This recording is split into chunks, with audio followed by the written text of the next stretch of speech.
झालं तयार. परवाच्या दिवशी आम्ही आणलं होतं गावठी कोंबडीचं मटण, तर ते जास्त होतं, म्हणजे काहीतरी 900 ग्रॅम वगैरे होतं, तर मी तेवढं कुठे करू म्हणून थोडंसं ठेवून दिलं डब्यामध्ये. हे बघा दिसत असेल, तर धुवून बिवून नाही ठेवलं, तसंच ठेवून दिलं पटकन. तर आज मी त्याचीच रेसिपी करते आणि तुम्हाला पण दाखवते. तर चला आपण सुरुवात. सगळ्यात पहिले आपण वाटण बनवून घेऊया.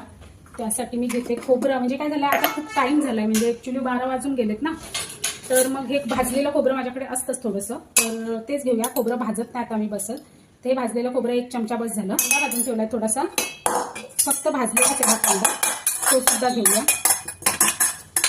कांदा, भाजलेला कांदा, भाजलेलं खोबरं आणि त्यात जवळपास अर्धा टॅमॅटो आणि थोडीशी कोथिंबीर पण संपली आहे, म्हणजे काय राहतच नाही, लाईट जाते ना, मग फ्रीजमध्ये राहतच नाही, त्याच्यामुळे मी जास्त नाही आणून ठेवत. तर आता ही एवढीच आहे, पण बस होऊन जाईल. आता हे पहिले आपण वाटून घेऊया. आता एवढ्या चिकनला हे एवढं वाटण बस झालं. कांदा तिथे कापून ठेवलेलाच.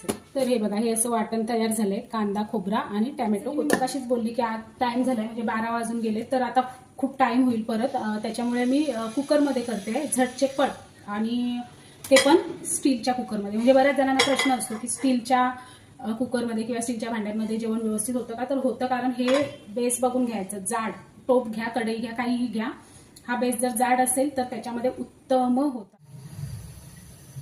टाकूया 1 पळी तेल, त्यानंतर कांदा, आलं लसूणची पेस्ट, हळद आणि मसाला टाकूया. तुम्ही बोला हळदीला बरणी, मसाल्याला नाही, तर मसाल्याची बरणी फुटली, काचेची होती ना, तर ती फुटली. मग आता त्याला नवीन बरणी आणावी लागेल. तर मी हळद टाकते.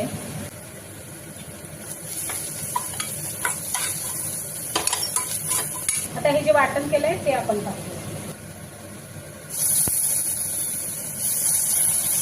टाकूया हे चिकन, मटण काय बोलतात ते.